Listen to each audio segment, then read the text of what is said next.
বন্ধুরা, আমরা যারা মাছ চাষি রয়েছি প্রত্যেকেই কিন্তু এই বস্তুটিকে চিনি। এটি হচ্ছে চুন। চুন ছাড়া মাছ চাষ করা চিন্তাই করা যায় না। সাধারণত আমরা চুনের সবচেয়ে বেশি ব্যবহার করে থাকি পুকুর প্রস্তুত করার সময়। মানে মাছ চাষ করার পূর্বে আমরা কিন্তু পুকুরের যে গুণগত মান রয়েছে সেটি ঠিক করা বা পুকুরের যে মাটি রয়েছে সেটিকে দূষণমুক্ত করার জন্য কিন্তু এই চুনের ব্যবহার করে থাকি। অনেকেই চুন বিভিন্নভাবে পুকুরে ব্যবহার করে থাকেন। আর এই চুনের কিন্তু রোগ প্রতিরোধ ক্ষমতা প্রচুর পরিমাণ রয়েছে, যার ফলে পুকুর প্রস্তুতি ছাড়াও আমাদের কিছু কিছু সময় এই চুনের যে প্রয়োগটি রয়েছে সেটি মাছের উপরে করতে হয়। মানে মাছ থাকা অবস্থায় পুকুরে চুন প্রয়োগ করার প্রয়োজন হয়ে পড়ে। এখন কথা হচ্ছে, মাছ থাকা অবস্থায় পুকুরে আপনি কি পরিমাণ চুন প্রয়োগ করবেন। বন্ধুরা, আমরা জানি যে পুকুর প্রস্তুতির সময় চুনের যে পরিমাণটি রয়েছে সেটি আলাদা হয়ে থাকে। মাছ থাকা অবস্থায় চুনের মাত্রাটি কিন্তু আলাদা হয়ে থাকে।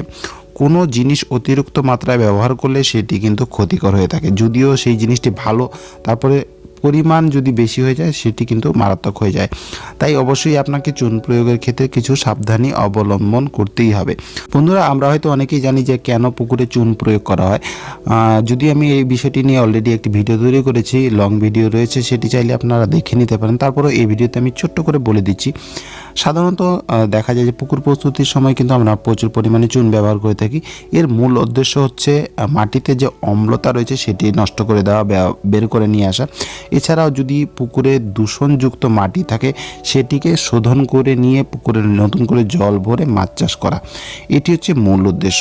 চুনে এত ক্ষমতা রয়েছে যে চুন কিন্তু পুকুরে বিভিন্ন ধরনের রোগ জীবাণু ধ্বংস করে থাকে। এছাড়াও অনেক সময় কিন্তু পরজীবী হয়ে থাকে যেগুলো মাছের উপরে মারাত্মক ক্ষতি করে থাকে। সেই পরজীবীগুলোকেও ধ্বংস করে থাকে এই চুন। এছাড়াও দেখা যায় যে মাছের যে রোগ প্রতিরোধ ক্ষমতা রয়েছে চুন প্রয়োগ করলে সেটি অনেক গুণ বেড়ে যায়, বা মাছের উৎপাদনশীলতাও কিন্তু অনেক পরিমাণ বেড়ে যায়। এই কারণে চুন প্রয়োগ করা হয়ে থাকে।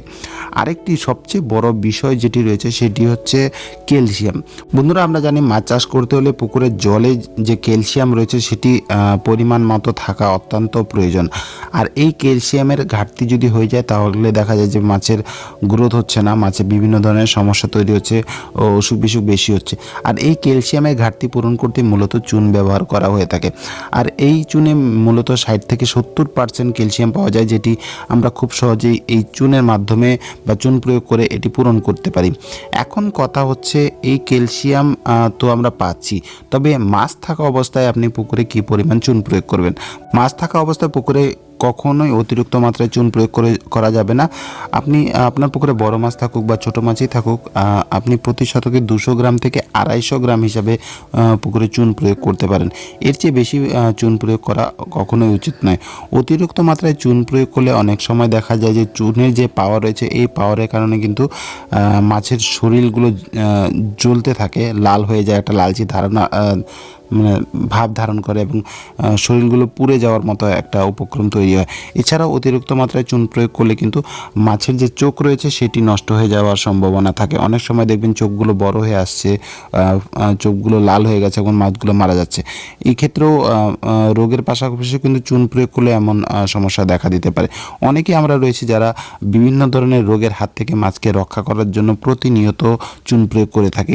তাই আপনি যদি প্রতিনিয়ত চুন প্রয়োগ করেন বা প্রতি সপ্তাহে একটি হিসাব করে চুন প্রয়োগ করতে থাকেন, মাসে 4 বার চুন প্রয়োগ করতে থাকেন, সেক্ষেত্রেও আপনি অল্প পরিমাণ করে চুন প্রয়োগ করতে পারেন। সেক্ষেত্রেও আপনি প্রতি শতকে 200 থেকে 250 গ্রাম হিসাবে চুন প্রয়োগ করতে পারেন। এতে করে মাছের কোনো সমস্যা হবে না, কোনো ক্ষতি মাছের হবে না।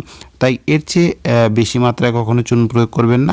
আশা করছি এই ভিডিওতে আপনারা বুঝতে পেরেছেন যে মাছ থাকা অবস্থায় পুকুরে কী পরিমাণ চুন প্রয়োগ করা উচিত। বন্ধুরা, এই ধরনের তথ্য আমি সবসময় আপনাদের দিতে থাকি। আর আপনাদের যদি এই ধরনের আরও তথ্য মাছ চাষ সম্বন্ধে পেতে চান, জানতে চান, তাহলে অবশ্যই চ্যানেলটিকে সাবস্ক্রাইব করে রাখতে পারেন। ভিডিওটি ভালো লাগলে লাইক করতে ভুলবেন না, আর কষ্ট করে যদি শেয়ার করে দিন তাহলে তো আরও ভালো। তাহলে বন্ধুরা, আজকের ভিডিও এতটুকুই। দেখা হচ্ছে পরবর্তী ভিডিওতে নতুন একটা টপিকের সঙ্গে। ততক্ষণ